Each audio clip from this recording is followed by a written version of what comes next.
Mr. Black. Actually, there were two items, the mud run, we'll have to reschedule that for another time. What I want to talk about is Is his actually microphone four on? things, and His microphone's it's all on. part of a master plan, and it's for informational purposes. Four things I want to talk about tonight are youth recreation sports, the master plan proposal for the parks, briefly talk about the swimming pool, and future projects. As many of you know, there is Vienna recreation, there has been for Hey, several Steve, years. grab that mic. Steve. I don't think his mic's working. I don't think people can hear you. Really, I'm that quiet? I don't think it's on. How you turn it on? It is on. Just tap the end of it. That's not working. I'm more interested. That was cool. You have a handout? Here we go, Steve. Oh. No, that's Jim. Do it again. Fake it. Thank you. As I started out, four things, I'll be quick. Youth recreation sports, master plan proposal for the parks, Jackson Park swimming pool, and future projects for parks and recreation. Started out with Vienna recreation has been in existence over 60 years. There have been horror stories, good and bad, the last few years, and unfortunately, many of them are true. About 5 years ago, there was a split with Vienna recreation and an individual within the city. At this point, we're slowly trying to bring things back together under one umbrella, and I think we've been very successful at this point. But right now, VRIA, which is Vienna Recreational and Improvement Association, founded by Daryl Dotson back in the day, is responsible for soccer, basketball, and floor hockey. The city, known as Vienna Recreation, takes care of basketball, softball, tennis, football, and cheerleading. And as I say, this side, the last 2 years have really, both sides have come together. There is no need to squabble. It's too confusing to people when they sign up. You know, is it this one? Is it this one? There's two different accounts. Everything's under one account at this point in time. We all meet and greet, one another at rec board meetings, and things are going in the right direction. But the reason I bring this up is the bottom part, and Linda just passed these pages out to you, or this little handout. I listed participation by sport, and I'm not going to go over each one of those, but you can see the number of kids. And there's adults as well in the floor hockey, adult basketball. We've had some adults take tennis lessons. It's very, very important, I feel, most people feel, in a town for, they want schools, they want churches, they want recreation and parks. And I actually have had this week 6 people, 3 soccer and 3 for baseball, call wanting to know about signups. I had a lady today, they're moving from Pittsburgh. They wanted to know what we offered as far as did we have baseball. When I went through all the sports, whether she was pretty excited. Now that's not the primary reason they're moving here from Pittsburgh, but there's a lot of opportunity. During the pandemic, we were fortunate to play baseball, softball, t-ball, tennis, soccer, and we have adults monitoring what's going on and taking temperatures of the players, coaches, and officials. And we hope to do that again this year. The downside, we haven't been able to use the school properties for the winter sports, basketball and floor hockey, but we're actually contemplating an outdoor basketball program either spring or summer. Real quick, master plan, and you all should have a copy of the proposal that I'm not going to go over. Check it out, and if there are questions, get with me. But what I want to mention is I talked to Jim Christie yesterday. I talk about all these things with youth sports. That's very, very important. Another facet in Vienna is a lot of senior citizens, and there's a number of people in between. So when I talked to Jim, I wasn't real clear on everything, the scope of their work. I said there's a number of demographics that I want to be in touch with, that I'm hoping council wants to be in touch with. And this starts with kids ages 3 to 10 all the way to seniors. And he told me they're in the process right now up in Fairmont, so I will be taking a road trip some weekend, of building an ADA compliant playground for youth and adults, something I never thought about. Could we incorporate something like that in our playgrounds and some of these other areas? Perhaps. But the couple things I want to point out with a master plan, what they propose to do, we come up with a project, they'll identify the project, locate a suitable area or areas for the project, include the items and information needed to develop the project, include cost estimates from the beginning until the project is turnkey and ready. They also have a department that helps look for grants that are available, so they would assist us with that. The firm will work with the city to develop a survey for public input, which is extremely important, and provide a narrative and graphic map associated with each project. So when this is done, and this is a longer term project, we may have 5 things, we may have 10 things, but we'll have documentation, what it takes to implement a project from start to finish and the projected costs. So all in all, at this point, I think it's a good idea. I'd like you folks to review the proposal and bring it back at another council meeting. We do have 2 playgrounds right now, Jackson Park and Spencer Park, and we continue to try to add different playground pieces for the various ages. I have something out for bid for middle school and high school age kids, which is a group that we miss altogether. So we'll have bid opening February 5th, I think, and we'll be coming back to you folks at that time, pending budget and finance. But one example he gave, I said, just something. You got mom, dad, grandpa, grandma, the grandkids, everybody at the same place. What can they do? Obvious, never even thought about this. You drive by Boaz, there's a miniature golf place up there. Middle of the summer, there's always 1,000 people, and I don't know where they put them all. But that would be something to look for. So it's things like this that we need their help, but it's things like this that we need to develop so we have a plan for the future. I do want to touch briefly on the swimming pool. I brought it to council's attention last time, and again, it's something pretty critical at this point in time. In order to open this summer, it's going to cost me approximately $22,000 in repairs. We do have a spare pump, but you always need 2. So we have to send the pump out for repairs. The pump house plumbing all had to be replaced. Crack repair and painting of the pool house and the pump house, and replace all the plumbing in the restrooms, bathhouse, and concession stands. Like I said, all of that will be approximately $22,000. Some things that really need to be done, but I'm afraid will jeopardize the integrity of the pool. It's got to be professionals do this, is the concrete.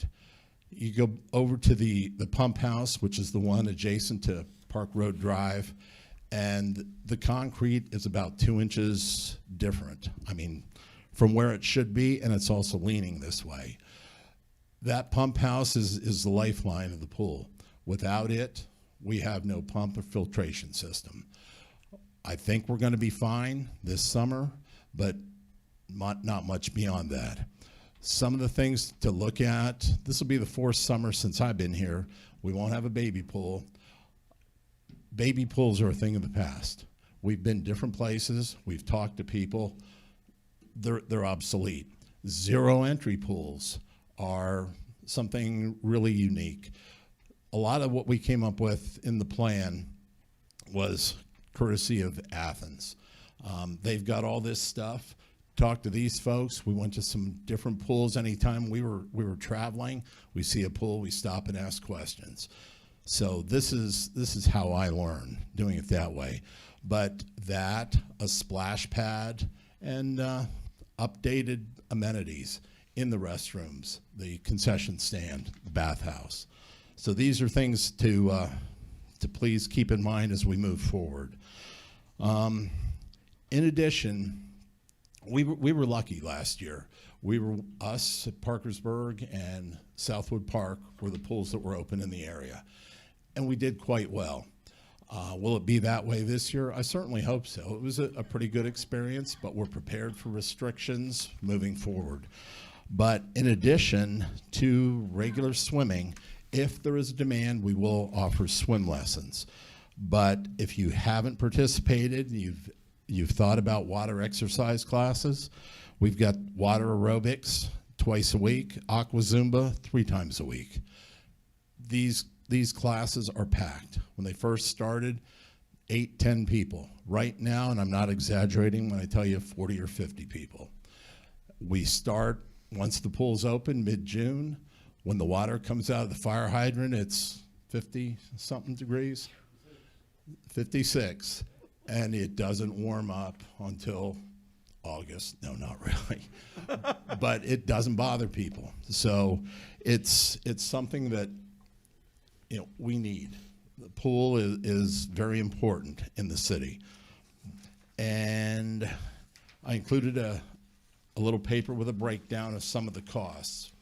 Now, the last thing is a handout that you all should have had before, future projects for the parks. I'm not going to go over that.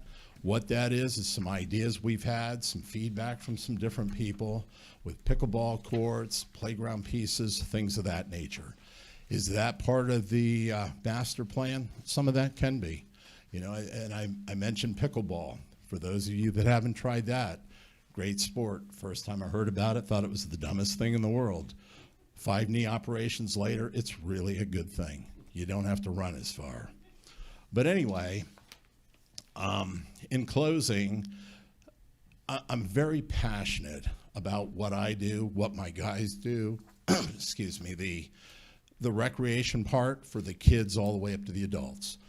I've got grandkids involved in things. I played sports through school until a series of knee operations along the way. Grew up in Williamsport, Pennsylvania, home of Little League baseball, played a couple years in college and love it. But one thing I got from a coach, and this was a big burly guy, smoked cigars all the time and just made us run all the time.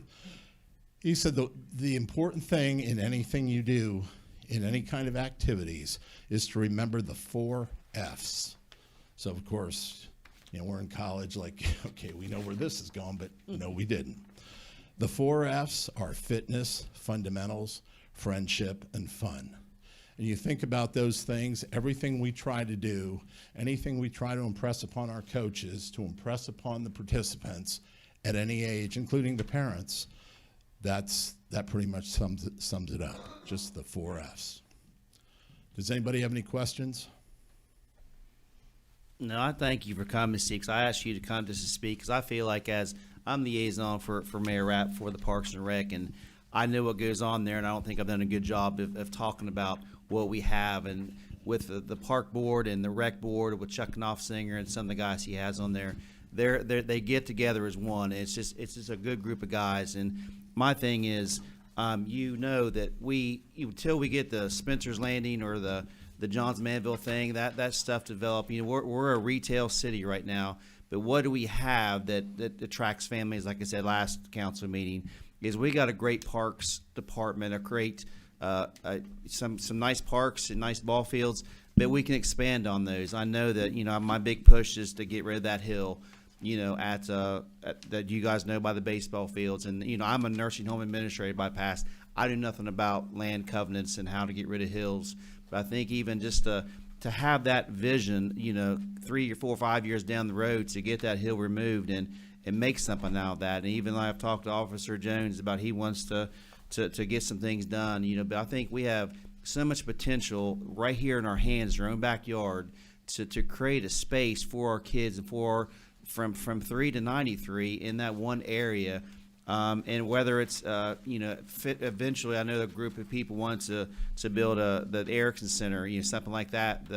That's down there by the park, and that could be done in a long range plan. But right now, we just need to get something done to make that land usable until the Johns Manville stuff. Hopefully, that turns into retail or a recreation place. But You know, right now we have the land, we have the people on both boards are excited about it. I know some of the other members of council are, so I really want to hopefully, you know, get this thing by the horns and make some things happen and create an atmosphere where people want to, like say you get a call from Pittsburgh. Well, we have a full-size soccer field. We have 3 of them up there. You know, you never know what we can build, because I talked to Jack Mathers and he was telling me the dimensions of that area up there, and it's huge. We could do so many things and maybe build a indoor facility one day, you know, but there's so much potential there right there waiting for us to do something about it. So I hope council, you know, this looks at it, the overall picture, but you know, the nuts and bolts will be come down, and we just need to figure out what we want to do with that land. And one thing you mentioned, how many kids go to Jackson? That's just one middle school. I mean, it's untapped resources. These kids need to be doing something. My daughter's a 6th grade math teacher at Williamstown. The one thing she hears from these kids, if you can take their phones away from them, is, well, I'm bored. You know, I don't have anything to do. This is an area, and it's not just one little group. Open it up to anybody. Make Vienna a destination place. Exactly. Steve, so remind me again, for the swimming pool, the repairs, the 22,000, that's happening. Is that what you're saying? Right. Okay, so that's already happening, It's but in the you're works. just saying that, We haven't done the painting, and we haven't done the bathrooms and okay, that stuff, but we will. right. We'll be okay. ready to roll. Steve, thanks for being Thank brief. you. Thank you, Steve.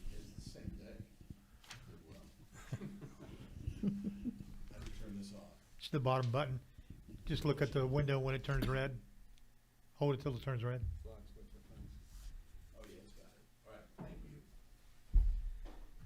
Okay. All right, so we move on to item number 4 this evening, and I'm going to turn this over to Russ because it's confusing how it's put on here. So I'm going to let Russ clean this up, and then we'll go with whatever it is. All right, so what we have for item number 4 is essentially 3 separate proposals in descending, well, as they go, they become less complex. The first reading, the first ordinance is an ordinance adopting rules governing the public parts and comment of the city council meetings. That is essentially the same ordinance that we had before city council in, I believe it was October of last year. There was an addendum, or there was an addition to that.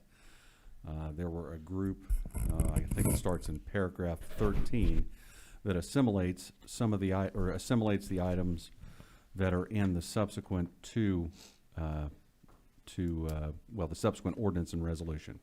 So what we have is in the first part, we have the rules for public comment that we talked about that are going to govern public comment. After that is a section in the second part that talks about the short form available on the city's website and so forth. But after that is an ordinance that essentially doesn't have any of the items as far as regulating public comment, but just has is an ordinance that requires public comments and exhibits that are made during the public comment section of the city council meetings to be recorded with the minutes. And then lastly is a resolution that essentially does the same thing to include verbatim or an accurate summary of the public comments that are kept with or in the Vienna Council city minutes. My suggestion is to deal with them as they appear on the agenda, so we can look at the first, discuss it. If you want to make any amendments to it, you know, go through the regular process. If that fails, go to the second, which is just the first reading for the public comments, and if that fails, then go to the third, which is just a resolution. Unless council wants to make a motion to change the order as they appear on the agenda and take them up in some different order. So I would recommend we just start with the ordinance first reading, setting forth and adopting rules governing the public comment portion of the Vienna City Council meetings. And that's in your Dropbox, and we can go from there.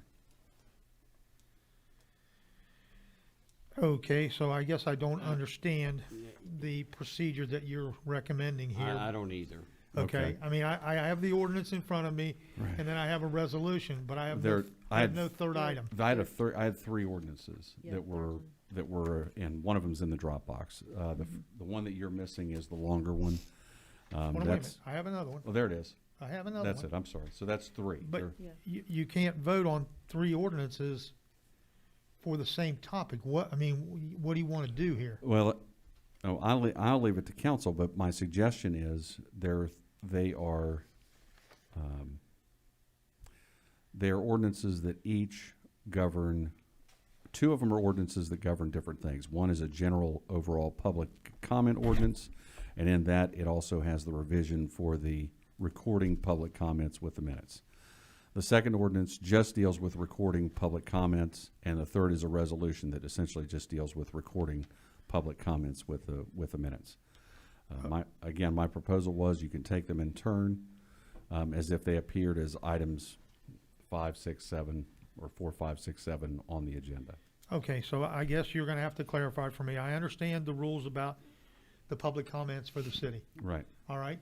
But then you have another ordinance that is doing something to the recording of the minutes, Right. and then you want a resolution. No, and I'm saying that if you pass the first one with the information that is contained in the subsequent ordinance or resolution, it renders those 2 unnecessary to vote on. There are Because you basically will have 3 choices, incorporated yeah. that information into the ordinance, into the first ordinance.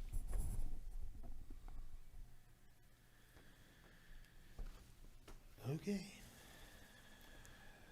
Do we need to discuss whether or not we think it should be an ordinance or a resolution that would automatically eliminate Well, one or the other, or does that that's matter? up to council. Again, I was asked to prepare three different things for placement on the agenda that essentially are different ways of governing the same issue. The first was the ordinance that was from 2018 that had the addition for the public comments to be, or that had public comments added, or I'm sorry, recording of public comments added to it. That's a comprehensive ordinance. The second, I was asked to draft an ordinance that dealt with just recording the public comments with the minutes, and the third was a resolution to record the public comments with the minutes. So, Mayor, can I speak to this for a second? Yeah, because I mean, So, when we talked a couple meetings ago, first of all, when the public comment, recording of the public comments section came up, it was voted down without discussion, and there was some angst about that. I voted against it because there wasn't any way to kind of manage it for the recorder. So then it came back up at our first council meeting, and I kind of applied, because I looked at, first of all, we had already passed our public comment ordinance, which I supported, because before, remember, you had to sign up by Monday to speak at the public comment, and I didn't agree with that. And so we changed that, and we came up with the public comment ordinance. And then when it came back up that, well, there should be some record by our citizens of the points they want to make, like I said, I took my cue from the League of Women Voters, the way they do it. They have a format, you say what you got to say, and then it also seemed to me that should just be a part of our ordinance on public comments. So we just add a section that deals with how you do the public comments. And so when you go to 13, all it says is, it gives you a little idea of the purpose, that we want to have orderly meetings, that public comments are not a part of the official record of the city, but we see value in having an ability to record them. And then just like really we have in court, you have rules of procedure to accomplish that both give the public the ability, first of all, if they want to, they can just get up and speak their mind, here's mom's apple pie, and sit down and not worry about it. But if it's something of substance that they want to make sure becomes a part of our record, and they can speak for 5 minutes, and that can be a lot of notes, it's like, okay, just like, and again, I keep drawing from rules of civil procedure that keeps court orderly. Okay, if you want to make a record, write your record down. You can have it on the website. You can have a piece of paper that's a form, and you fill it out, and then you turn it in by the deadline the recorder gives you, because the minutes have to be published, right, by a certain time. So the same rules apply to them as apply to us. And so all this is an idea to give some procedure to the ability to record public comments if, in fact, when you get up and talk, you want it to be made part of a record. And like I said, you can do it in advance on the website, or you can write it down on a piece of paper here. And I do think there needs to be some, I had proposed 60 words, because I just took that from the League of Women Voters. That could be whatever we want. But just all that, that's all this was, because the resolution or the other two, just kind of were a wide open, we're gonna record this stuff somehow. And there was really no substance or form or procedure to do that. So all I tried to do was say, here's an idea of how it works for everybody. So that's where I incorporated it. You know, I asked Russ, here's some ideas that we can consider to make this manageable for everybody. I have, Okay, I understand, thank you, I see the separation now, so thank you, yes. so, I'm gonna speak to this a little bit. I think it might be just healthy for us all to have if it's permissible, to have an open discussion and kind of see what sticks. You know, which one of these does it feel like may best suit what we're looking to do? And then if it's not exactly what we want, we can, you know, make some adjustments to it if we want. Is that, first of all, is that good? Is that healthy? Is that okay for us to do? I'd like And then I'm gonna keep going. Russ address, you know, what I was very careful about is, you know, we have First Amendment rights of free speech and not in content and so, you know, that was what I asked Russ about. Do you think, you know, we're giving the full and fair opportunity and not infringing on anybody's anything? And he had a response to that. Well, I don't, okay. The very first ordinance that appears on the list lists out, in generally what our public comment policy.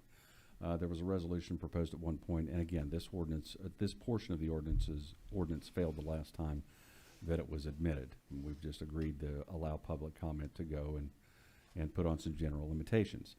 The ordinance that's set down in the first part under paragraph 1 sets out the presiding officer, how order is to be maintained, the reasons that a person can be removed from a meeting for disruption, and so forth. The public comment, it sets out the general rules, that the public comments are only going to be made during a certain portion of the agenda, the sign-in sheets, the time limits, which we have at 5 minutes, that there's a total time limit of 30 minutes for public comments, so and so forth. Most of the things in paragraph 1 are things that the United States Supreme Court and the various courts have interpreted as your rights whenever you have a public comment.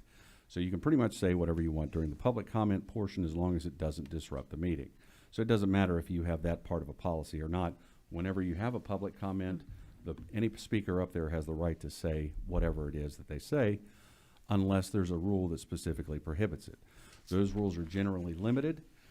You can't limit comment. You can limit topic areas, meaning you can limit it in some limited fashions. You can limit it to public comment being only for items that are on the agenda or items that are not on the agenda. And not much beyond that. You can limit time, you can limit location, but by West Virginia law, you can't prevent sign-ups of longer than 15 minutes prior to the meeting for somebody to be eligible. That first section just codifies that. The second section incorporates, paragraph 2 incorporates some more of that. It sets us up some time limits, but none of that goes beyond the scope of what is accepted by case law. There's a last section, paragraph 13, that is under that public comment ordinance. Now, that comment deals specifically with permanent recording of public comments, and it says when they're going to happen, while they're heard before council and they're not part of the record, and it governs how they're going to be made a part of the record. It suggests that if you want something to be recorded with the minutes, you may write that on a piece of paper and submit that to the recorder. However, just because you speak, what you say isn't necessarily required to be made part of the minutes. That's not a First Amendment issue, that's an administration issue. So they can say whatever they want, and we can't require them to say you have to have 60 words or whatever in order to speak, but if you want it recorded, you need to put it in this format. So that's ordinance number 1. It has those 3 basic areas. Ordinance number 2 just essentially codifies a procedure for recording things with the minutes, and resolution number 3 essentially does the same thing, but it's not an ordinance, so it's easier to come back and amend. My suggestion is, if you want to deal with these issues, is to do them in turn as they fall on the agenda. You can move in second if you want to address the first ordinance and make amendments to that, and if you get that to everybody gets that to their liking, or each individual person amends it, it's seconded, and it's shaped to their liking.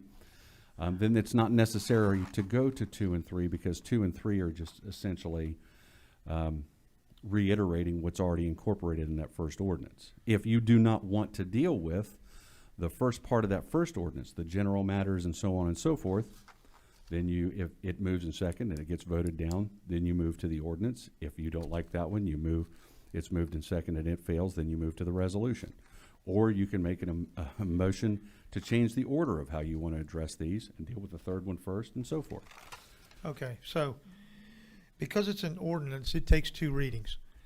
So if the first ordinance, which is the multi-page one, it passes, and then someone discovers something that they don't like, or they think they have a better way of saying it, at the next council meeting on the 10th, we can revisit this, amend this with whatever concerns that you have or suggestions that you want. I'm sure it won't materially affect it because It can't. it just won't. But at any rate, so I'm ready to bring this ordinance forward.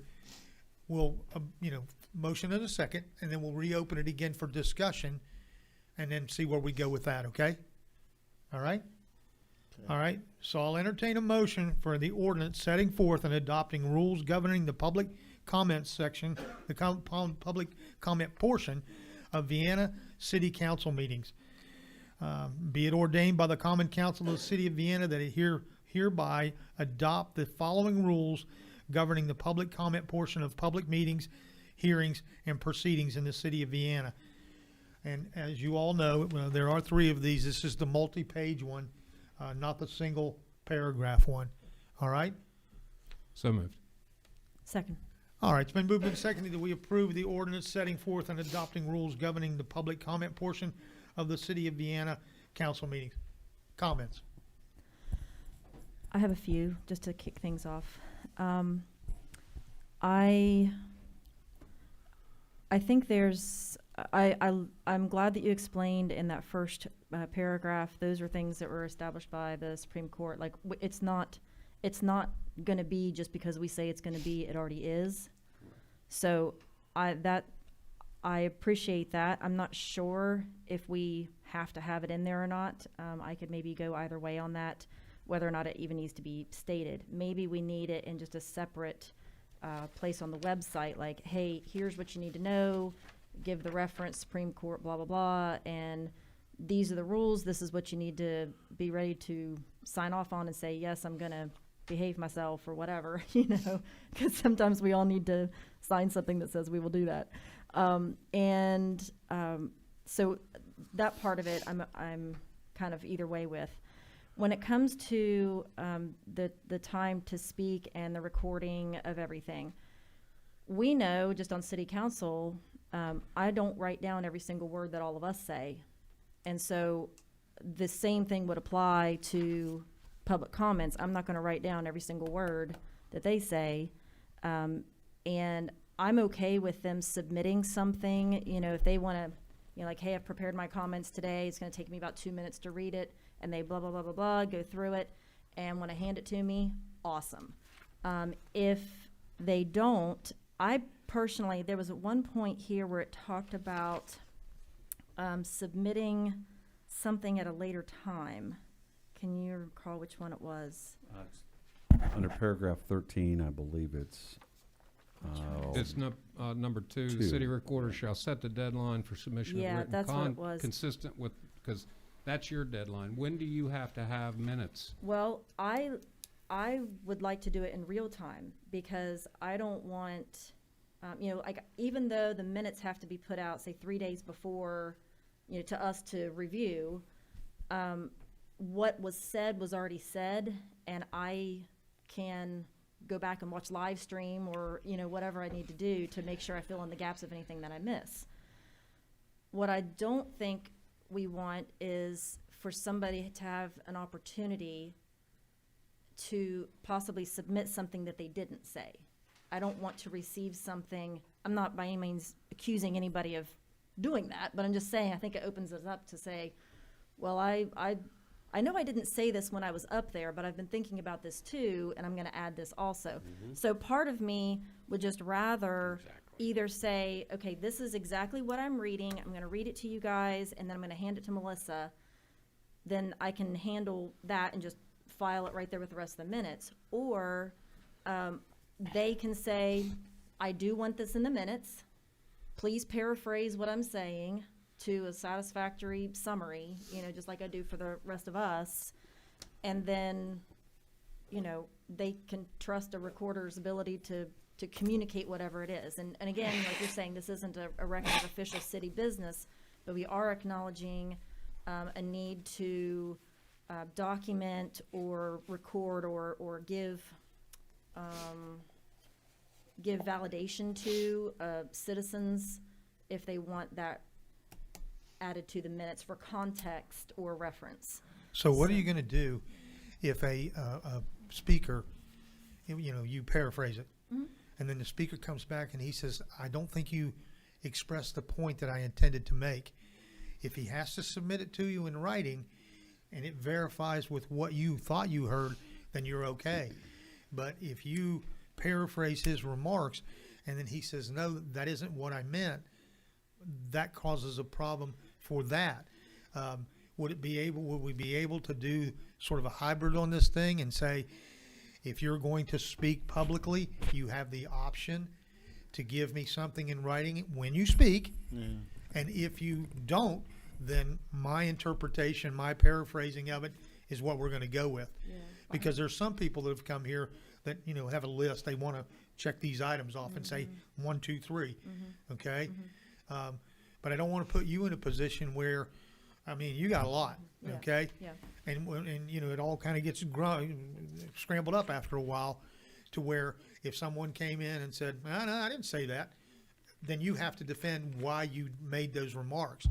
I think if you give them an option to say, I'm going to take my 5 minutes and speak, and then hand you their 60 word summary, and you agree with what it says, then use that. If they don't and they just speak, then you make the Well, let me draw a contrast, if you don't mind. So let's completely it. divorce it. Let's say that I come into the public comment and I want to talk about the master plan of the parks, okay? And I'm sitting here in the meeting and there's a form there and then there's discussion about the water system. I thought, well, I made my point on the parks, not a big deal. I want to bring kids around and this is a good thing. But I really want to put something in the record about what's going on in the master plan. So there's the way this is written, if Russ will agree, if you come in and you want to make a public comment and it's just something that you want to get out there, and as like you mentioned, it's on the live stream too, okay? Fine. And then you sit down and you don't take the trouble to make a record of what you said, then you have no obligation, because it's incumbent upon the citizen, in their words, so there's not a question, and this has come up, where they're questioning your interpretation of what they said, and then at the next meeting you're getting challenged on that. You have the option to just speak, or you have the option to speak and make a record, whichever you prefer. And one would not even have anything to do with the other.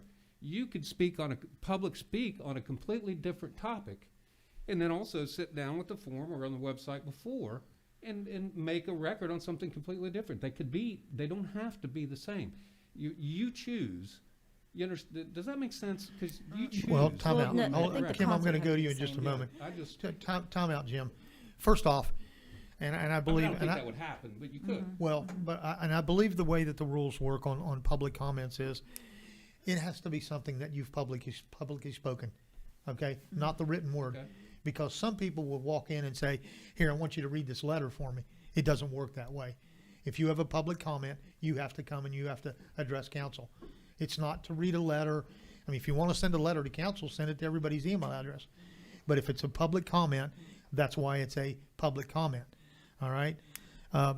The only other thing that I'm serious about this, I don't want to cause you any more work. I do not want you to have to go back and watch that live stream to verify every single word that is said. Oh, yeah. I mean, you'd spend hours doing that, okay? And so if we leave it open to the option of, if the speaker wants to give you that 60-second summary, That's a helpful thing. If it's not, then you're gonna have to rely on your summary abilities to, you know, get the gist of whatever their comments were. Okay? Kim, if you would, please. Thank you. So, at looking at this, I have spent a lot of time in Parkersburg, going to their city council meetings, and they have their public forum, which is actually the agenda, and where this is kind of going to be outside of that, the way I understand this. But at any rate, they do, what Connie Schaefer does is she just says, Kim Williams at 801 49th Street spoke in favor of ordinance, whatever, or, you know, Recorder Elam, oh, no, I'm sorry, not Recorder Elam, but Mrs. Elam spoke about whatever, and just, it's just very, not, I mean, it's just so basic. I think we're trying to overcomplicate this, I really do, and that, they've done that for decades in Parkersburg. This is not something that's new, they've done this, that's been on their books since the 80s. Okay, let me clarify one other thing. Sure. Okay?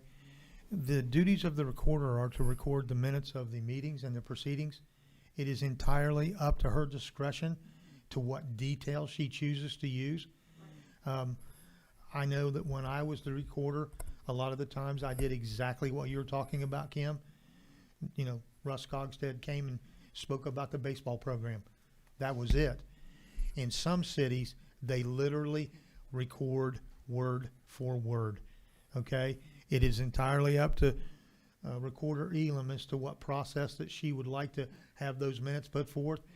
If you go back and read the minutes of the city of Vienna, boy, every time you change recorders, some did, you know, long stories, some did the sentence like you did. That's on you, all right? As long as you put whatever the message was out there, that's what your requirement is. And some cities actually have a recording or a stenographer to literally do it word by word, all right? And so, you know, that's up to you, all Yeah. right? Is As long as there, you- let's say on the public comment sign-up sheet up front, so when they come in and they sign up, is there something that we could even just put some sort of language on there that says, hey, I want to speak, and I understand that the recorder is going to summarize what I say to the best of their ability or whatever in a satisfactory way, and I'm agreeing to let them do that, you know,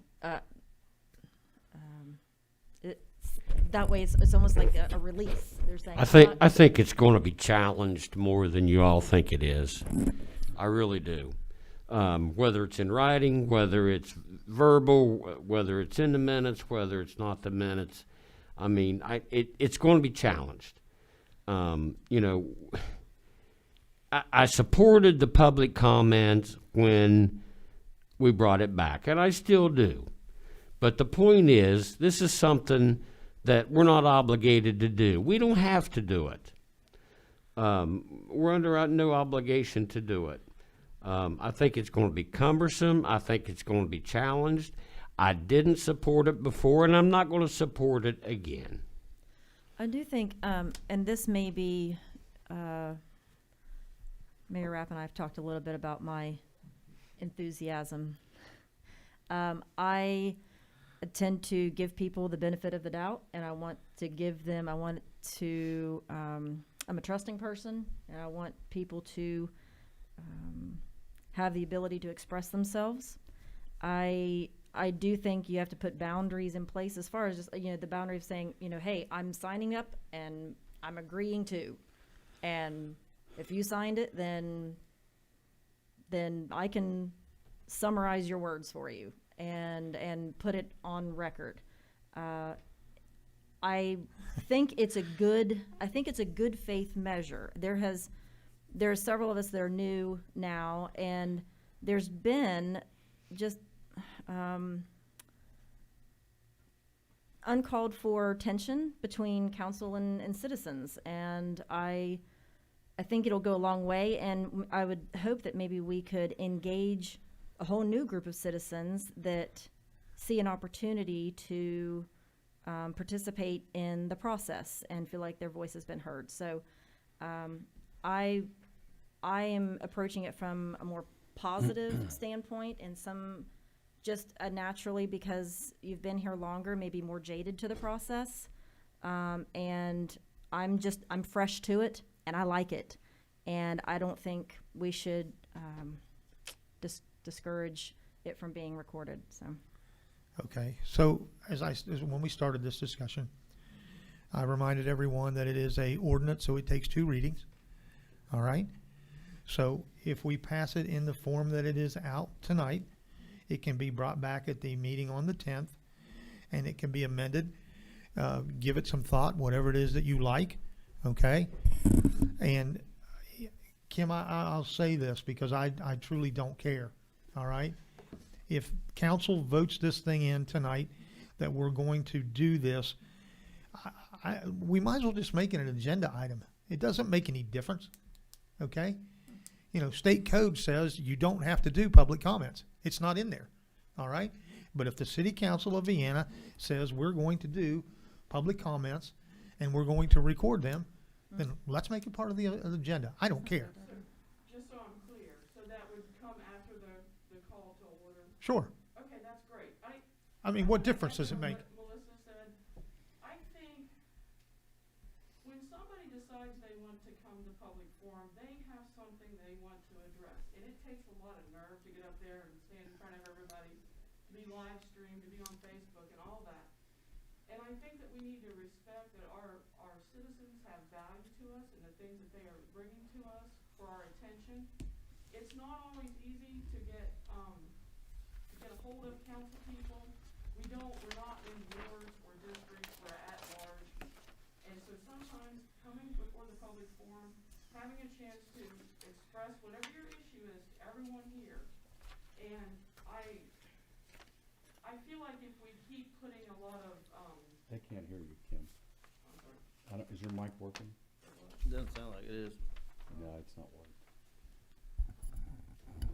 I don't know where to turn it on. Keep talking Where's loud. Did you Get bump the- the cord? Well, the cordless mic's right there.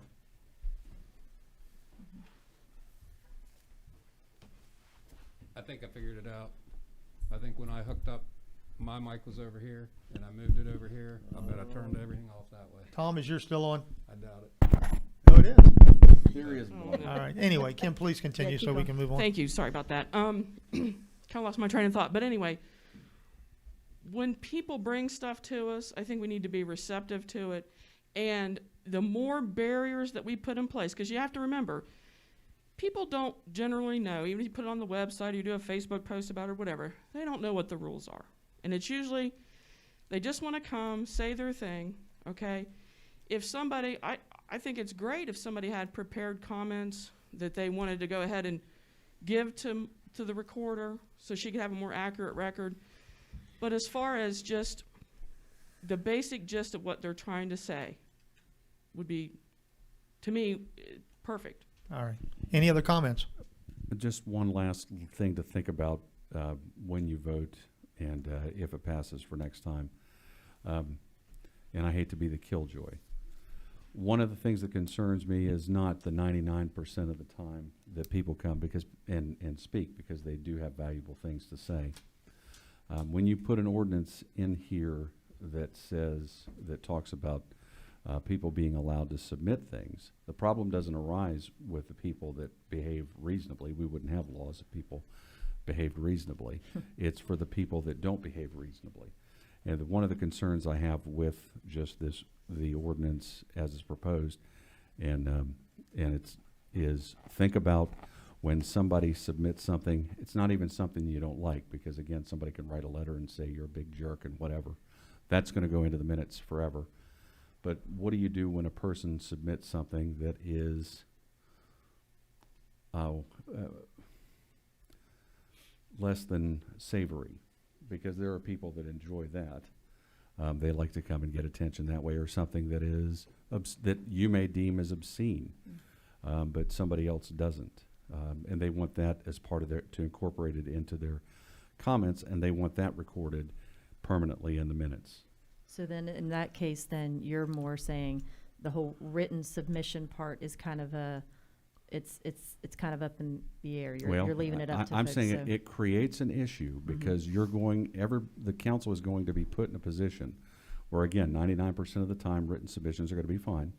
But there's going to be a time when somebody wants to put something in the minutes. And I'm not talking about just something insulting. I mean, I'm talking about literally something that is obscene that you're going to have to say, well, that's not fit for our minutes. Well, why not? It doesn't disrupt anything. It's not disrupting the meeting. So you've now recorded something in the minutes. But So that's, if you No, listen to good what point. everybody said, I'm sorry, Mayor, but this will be quick.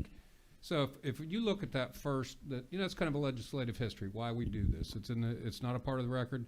Instead of the format, the last sentence of making comment, it could say, therefore the recorder shall record a concise summary of the public comment made, period, and then just strike the rest.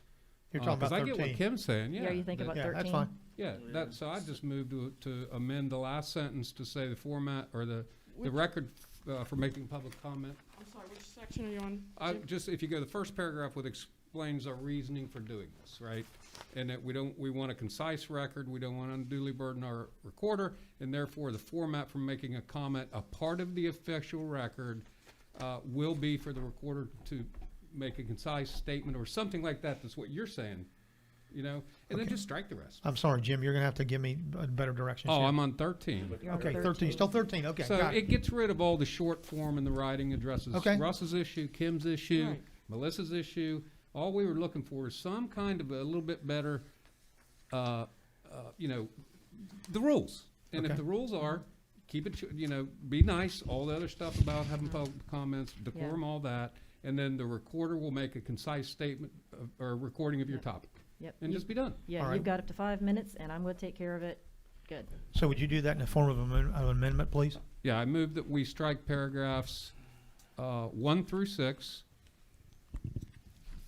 and that we amend the final sentence of paragraph 13, strike paragraph 13, subparagraphs 1 through 6. And then modify the last sentence of paragraph 13, saying that the record for recording public comments will be performed by the recorder to make an accurate. well, how about, Here, I worked on that.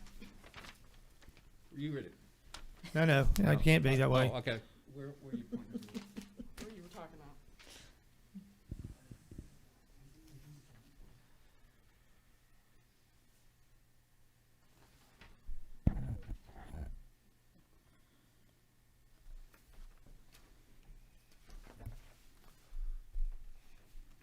Okay, that's in there.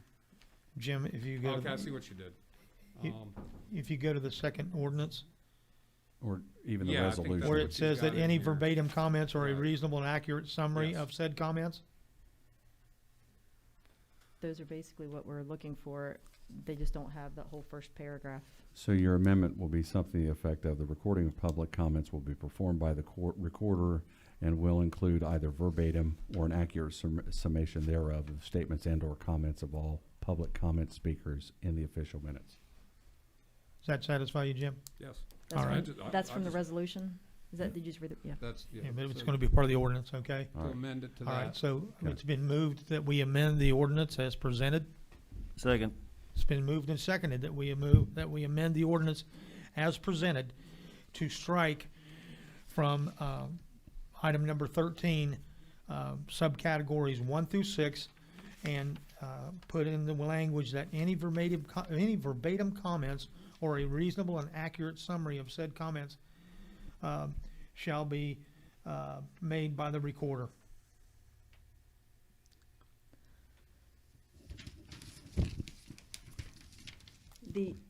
I'm sorry.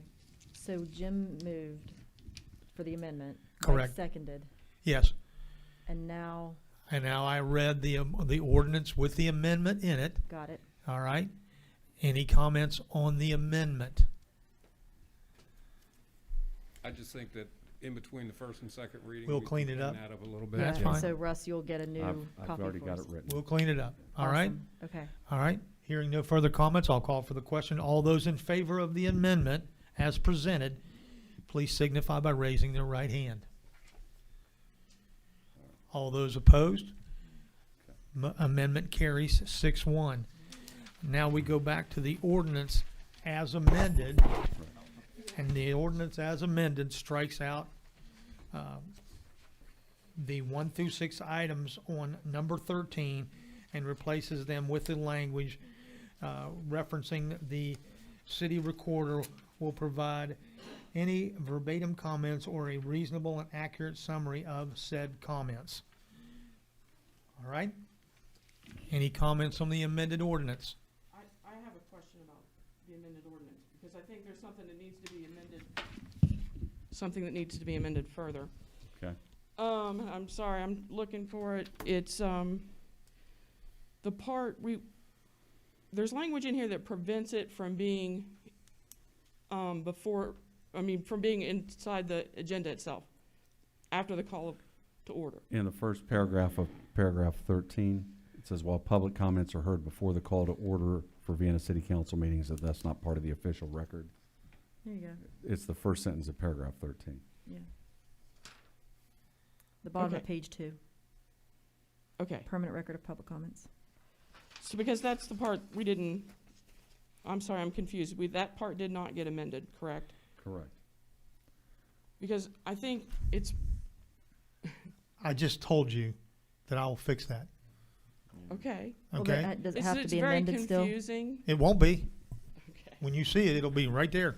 Well, I mean, Does it still have to be an amendment, though, because it is already written here, kind of like, we're striking those other ones, so that had to be an amendment. Does that still then have to be Yeah. an amendment? Then in our Yeah. next agenda, we'll have the corrected language, and then even Okay. submit your recommendations, or we can Okay, make it yeah, part of the that- agenda, and, because Yeah. that last language, I want to work on a little bit too. I'm not exactly satisfied with it either. Yeah. right, So- Is that, Yeah. is that so we okay? just- So then you go, so are you I mean, making I'll an fix it. amendment? I don't care about that. So That's, We'll save Ms. Williams' amendment for the second reading, Yeah. and we'll just do it then, when we can have it Okay. covered. that's fine. I mean, my main concern was just to make sure that it's inside after the call to order.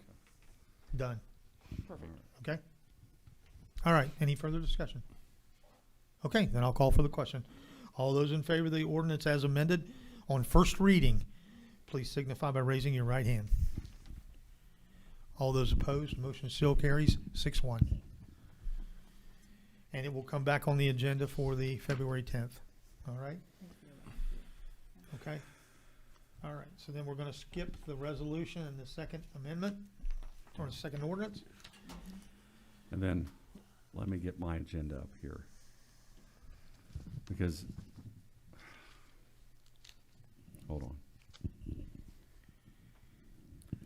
Because I was going to ask council to skip, and I want to make sure I have the numbers correct. I'll be the one to ask that. Well, I was going to suggest to council. I will be the mayor. one to ask that. However, Thank you. All right. So we're finished with ordinance, item number 4. And the next item on the agenda is a discussion on the utility board. And then the next item is the top 10 best practices for elected officials. I'm going to remove items 7 and 9 from the agenda this evening. Mr. Skogstad has reached out for an opinion. That opinion is still not back yet.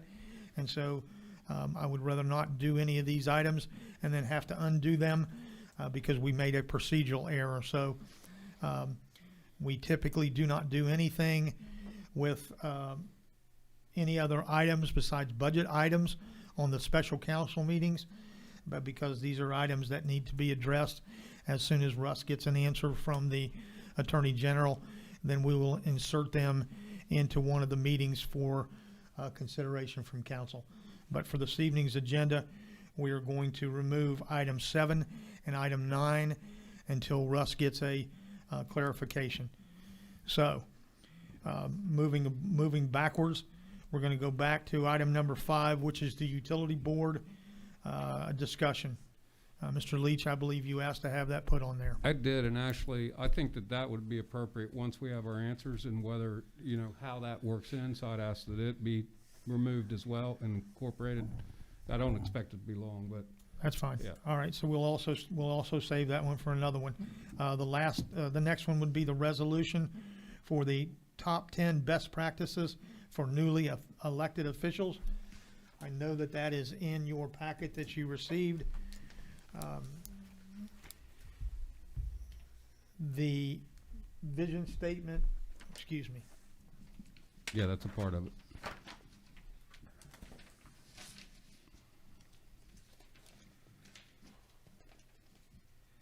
All right.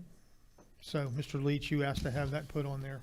Yeah, you know, I spent 4 years on council, and we had some pretty contentious meetings, not just tension among citizens and council members like Melissa mentioned, but also among council.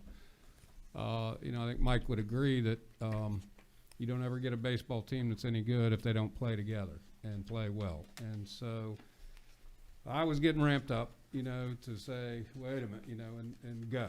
And and Sunday I just sat back and I said, you know, that's just not going to work. And so I really did spend kind of all day thinking about this and trying to reduce some of these thoughts. And also I recalled when the mayor came back from the municipal league meeting in 2018, and he gave us these, and we got their publication and had these 10 best practices for newly elected officials, which we're all newly elected officials right now, right? And the advice in that, I think, is hard won, and it is the culmination of generations of municipal elected officials and the things that actually work and working for our city, and so that we can be proud of the work that we do and working together.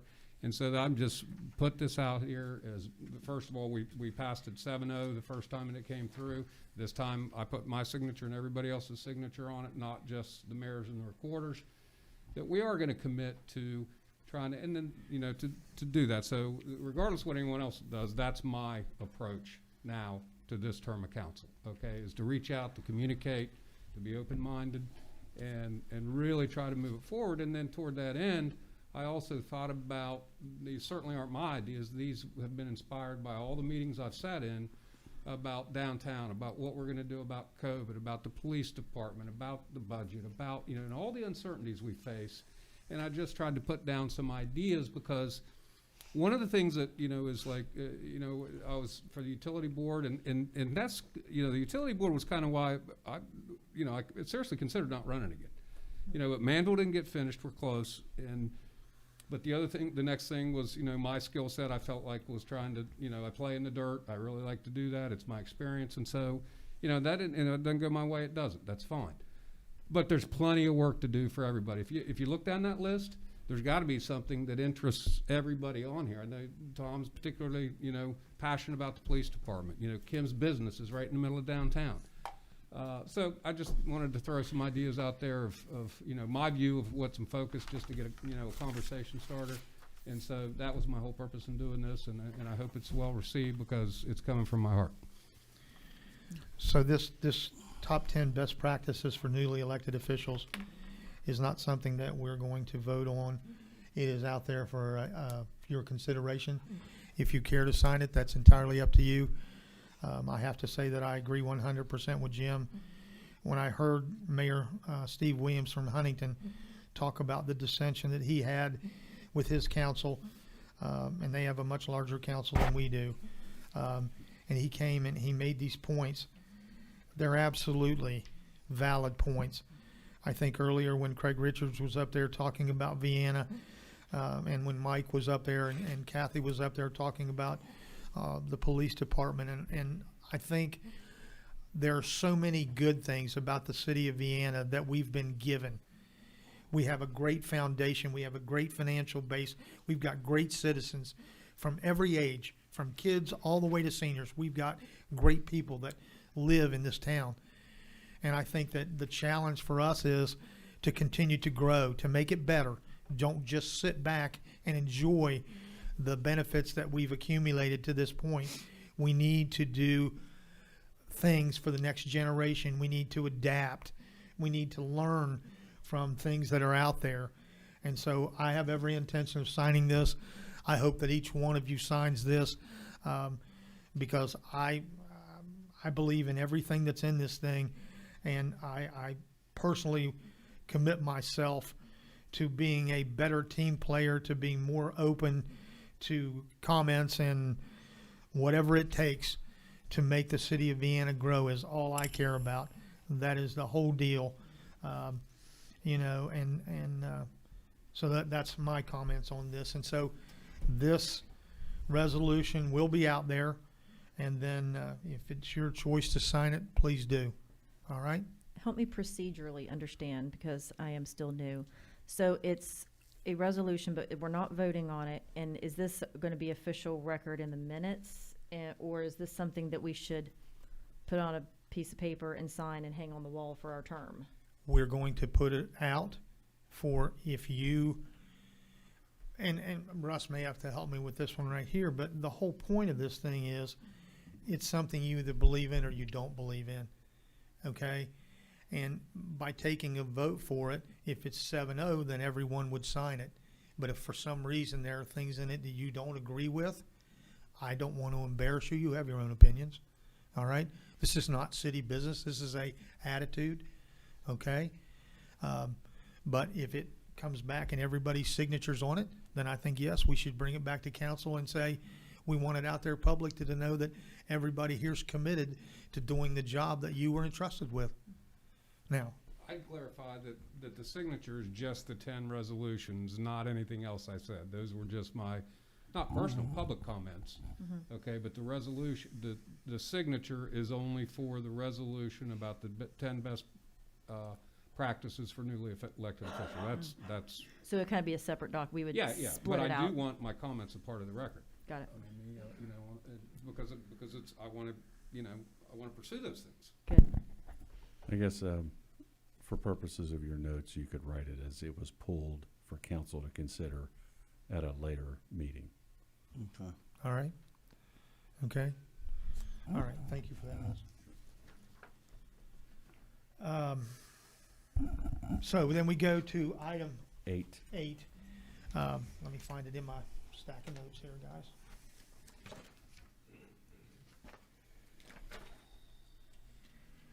Item number 8 this evening is a resolution approving the reappointment of John Barr to the Vienna Utility Board.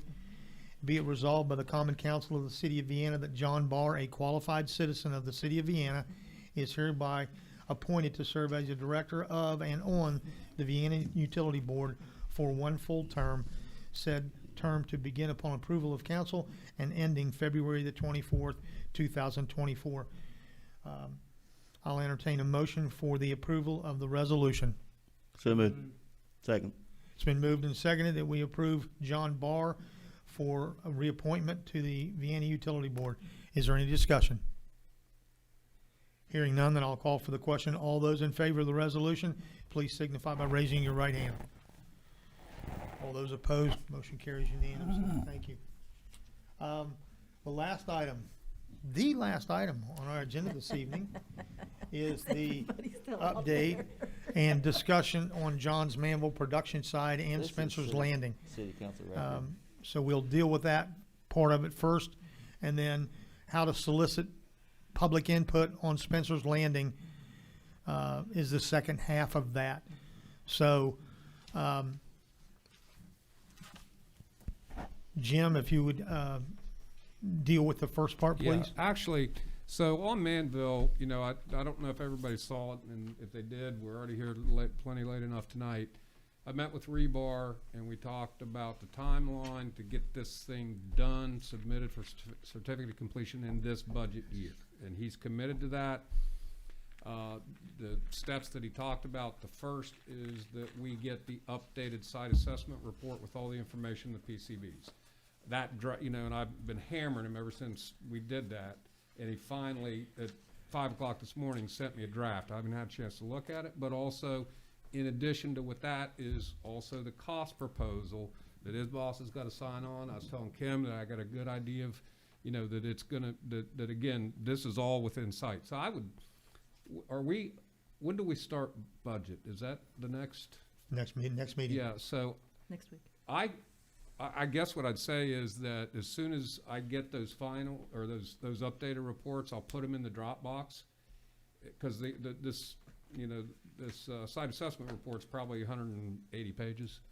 but still, it's there, and it's got the executive summary and stuff like that. And then most importantly, the cost proposal, which I'm pretty encouraged about, as to what it's gonna take. And we'll get that update, and I'll just email it to everybody, and then if you have any individual questions, send those back to me individually, because we can't violate the public meeting or quorums. But if you have a specific question, or call me, and we can talk about whatever you want. And Jim's comment about the 5-minute video that he made with Tom Rebar is a fairly accurate summary of the proceedings. If we don't run into, Josh has it loaded up, if we don't run into too much discussion on the Spencer's Landing part of this, then we'll show that video, okay? So the second half of that question was how to solicit public input on Spencer's Landing, okay? So let me tell you what we've done so far, and then we'll see what other suggestions you all have as how you would like to reach out to the citizens. It's on Facebook, and I believe it's on our website. We have sent out a flyer to every resident in Vienna with a map or a blank sheet of paper for people to draw in, make comments, whatever they want to see down there for various, things. We've tallied those as of 4 o'clock today, and so these numbers that you see here are the number of responses that we've received and suggestions that have been put forth of things that citizens would like to see. So we can't have meetings because of COVID. If you did, you'd get 10 people, and that's all you could have. And so we thought that this was the best way for people that are not comfortable going out into public settings or, coming to a meeting to express their feelings so they didn't feel left out. What other suggestions would you like us to do with this? Teresa's monitoring it every day, and we'll compile all of these as we get them and give you updates frequently. Well, I comment this is a pretty good response so far, I think.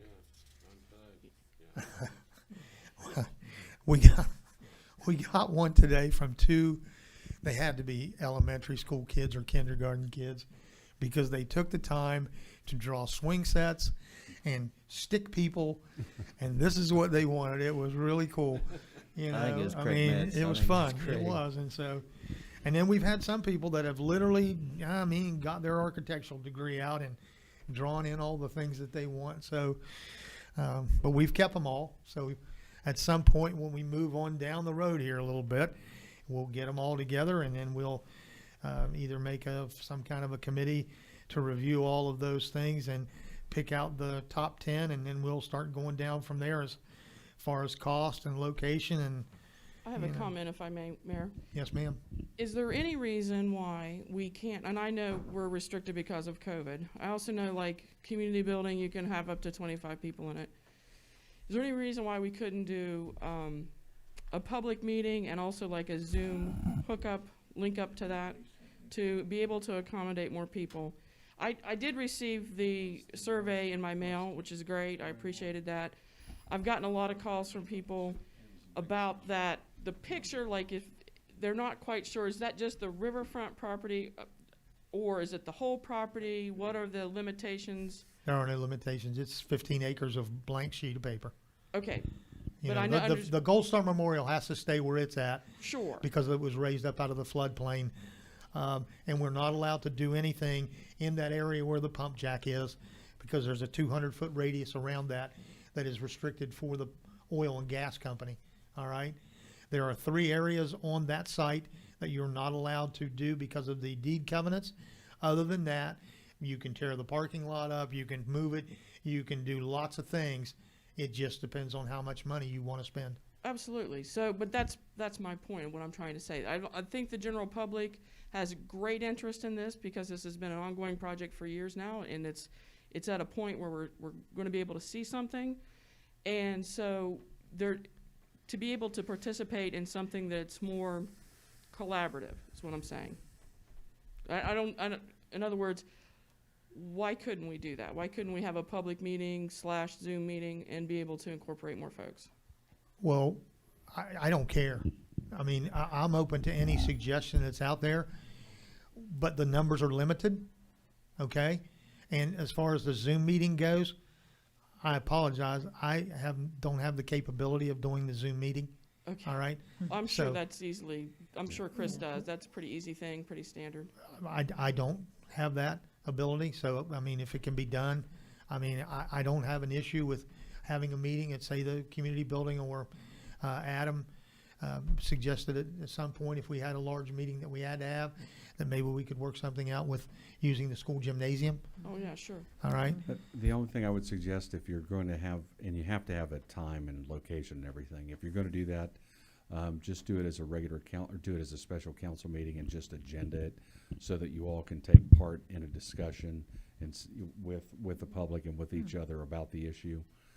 Otherwise, the rest of it's just the mechanics. But as far as the attorney part goes, Yeah, I notice that understand. We'd have a notice that- quorum, Yeah, you would most likely have a quorum. yeah, so and that's fine. Do we have a time frame that we're saying we want all of this information accumulated by? Because we're talking about maybe, at least talking about this for another 5 or 6 months probably, right? Maybe half the year. I Well, don't know. we're not What's on a our- fast track because we're waiting to hear back from the So we- kayak launch grant. Yeah, that was Yeah. exactly. So what I this was could be, Okay. a this could be Until a we know what's gonna graduated happen thing, I with mean, not that, like a one and yeah, we done, know oh where- man, I missed the kinda meeting, we where can we- do Yeah, and several. that was the other thing too. If we don't get a sufficient amount of results or responses to this survey, then we're gonna have to go to maybe multiple meetings to give people a chance. And then after that, it's pretty much gonna be, we'll just have to make a decision and go. So I just have a technical question about it all. And Mr. Leach just mentioned, we're waiting on that FLAP grant, et cetera. As we approach the budget process, are we gonna leave any money in the budget coming up to address anything that we might wanna do at Spencer's Landing? Yes, that will be an agenda item, but we don't have a clue yet. Kim, it depends honestly on our revenues this year. Sure. That is gonna be so hard to predict because of the economy and, all of the things that are so unpredictable. So it's gonna be a challenge for Amy Roberts to figure out what that target number is.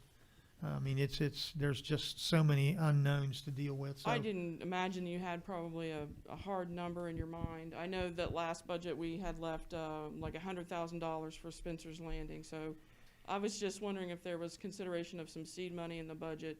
Yes, Okay, yes, but be thinking about that because it depends on how aggressive this council wants to be, or if you want to develop a 3 or a 5-year plan and say we're going to develop this over time.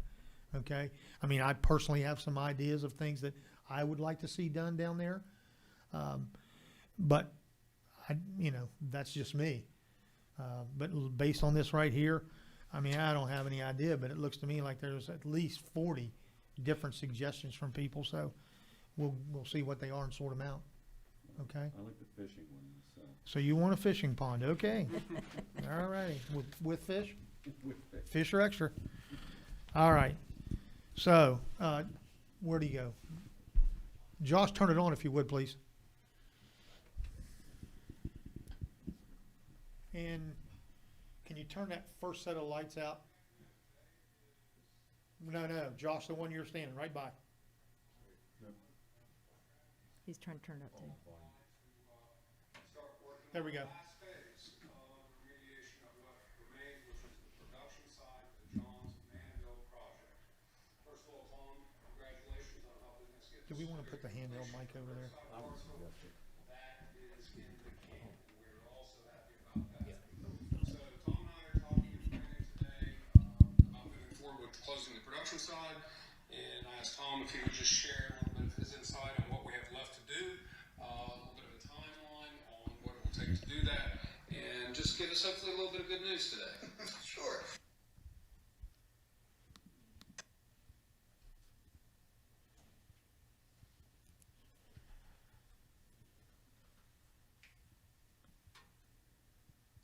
You can really start it right there, Josh, because that's where he starts talking about what's going on. Just start there.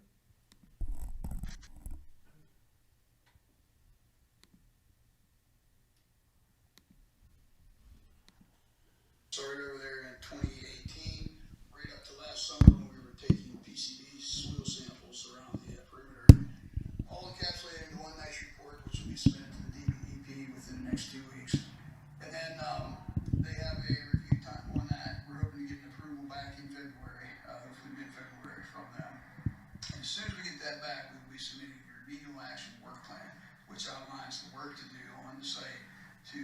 encapsulate the PCB contaminated surface soils, and that will be combined with a risk assessment to prove that there are not existing pathways for any of the subsurface contaminants to be an issue.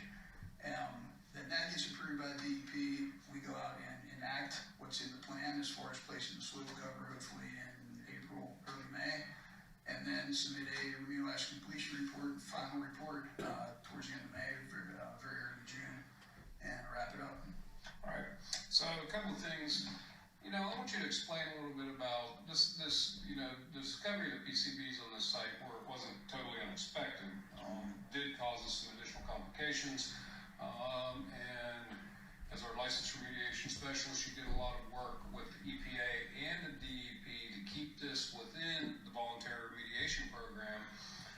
Talk a little bit about how important that achievement was. That's very important because the program the EPA uses to guide PCB soil cleanups is the TSCA program, and it has its own set of rules for submittals and work plan requirements, and it's a little more complicated than the VRP.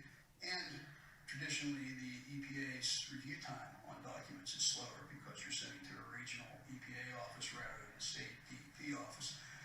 So we presented a report 2 months ago to the EPA presenting our data and showing that our numbers, while they were just barely over the EPA action level of 1 microgram per kilogram, which puts you into the range where you can be covered by TSCA. Although we were over 1, we were just barely over 1. We had like 1.2, 1.6 for our high samples. So we presented the data to EPA, and we made the case that West Virginia DEP is great at what they do.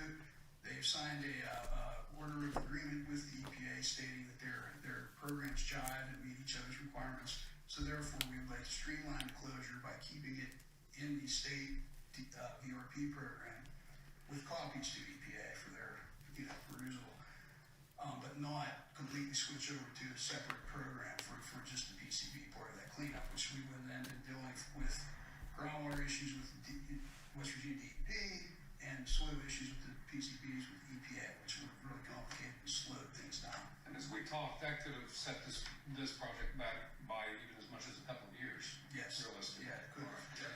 So that was a big accomplishment. In addition, when we did discover some of the transformers that have been on the site, which used PCBs as lubricants back in the day, still we were able to pretty actively delineate those areas.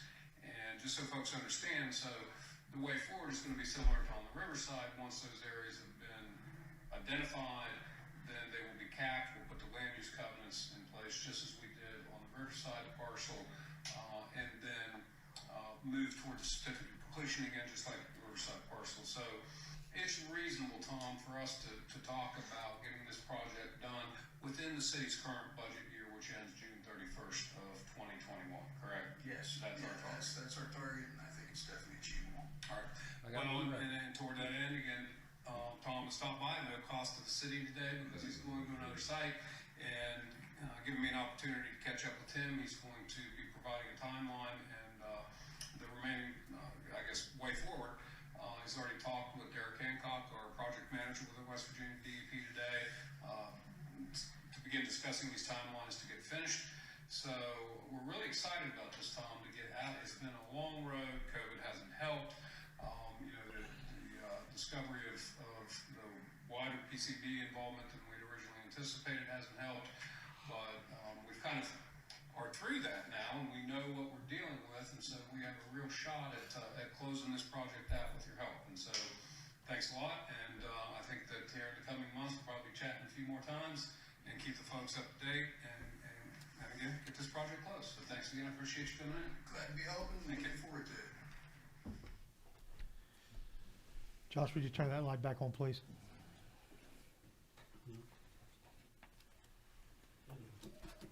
Okay, so that concludes our agenda for this evening. Are there any additional comments that council needs to make before we close out? I'm glad I'm not the recorder, I know that. There you go. Gosh. Yeah. All right, so the next Budget and Finance meeting is scheduled for Tuesday, February the 2nd at 8:30. There'll be a special council meeting Thursday, February the 4th at 7 p.m. And the next regular council session will be Thursday, February the 11th at 7 p.m. Meeting adjourned. Craig, thank you.